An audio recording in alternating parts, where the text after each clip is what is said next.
একজন ব্যক্তি জাহান্নামে যাওয়ার পরে জান্নাতে যাওয়ার সম্ভব আছে কি না?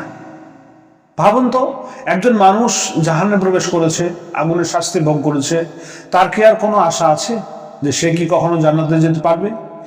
এমন প্রশ্ন অনেকের মনে কিন্তু আসে।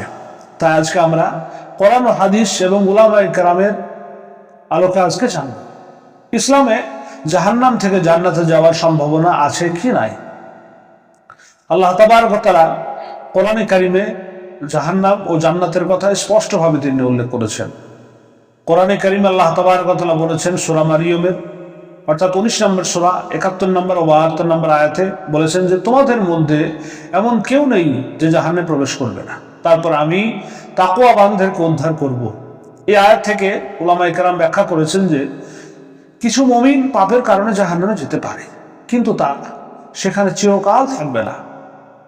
অন্যদিকে সূরা বাকারা অর্থাৎ 2 নম্বর সূরা 9 নম্বর আয়াত আল্লাহ বলেছেন যে কাফিররা সেখানে চিরকাল থাকবে। অর্থাৎ মুসলিম পাপী আর কাফিরের শাস্তি এক নয়, কিন্তু মনে রাখতে হবে আপনাকে। আবার অন্য জায়গায় হাদিসের মধ্যে রাসূলুল্লাহ সাল্লাল্লাহু আলাইহি ওয়াসাল্লাম তিনি অত্যন্ত স্পষ্টভাবে কথা বলেছেন।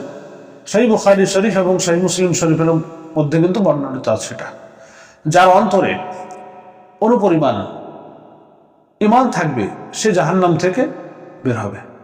আরেক হাদিসে এসেছে যে কিছু লোক জাহান্নাম থেকে বের হবে এবং নবী করিম সাল্লাল্লাহু আলাইহি ওয়াসাল্লামের শাফায়াতের মাধ্যমে তাদেরকে বলা হবে যে জাহান্নামীয়ুন, তাদের শরীর পুড়ে যাবে কিন্তু তারপরেও কিন্তু আল্লাহ তাবারক ওয়া তাআলা তাদের জান্নাতে প্রবেশ করাবেন। সুবহানাল্লাহ, এটাই আল্লাহ তাআলার রহমতের বিস্ময়কর প্রকাশ।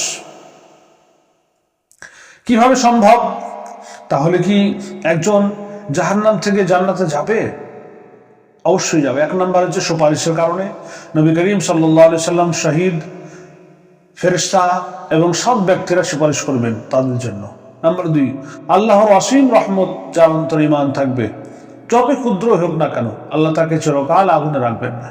নাম্বার 3, শাস্তির পর পরিশুদ্ধি, পাপের শাস্তি ভোগ করে তারা পবিত্র হয়ে জান্নাতে যাবে। কিন্তু মনে রাখবেন, যারা ঈমান ছাড়া মারা যাবে তাদের জন্য জাহান্নাম হচ্ছে চিরস্থায়ী।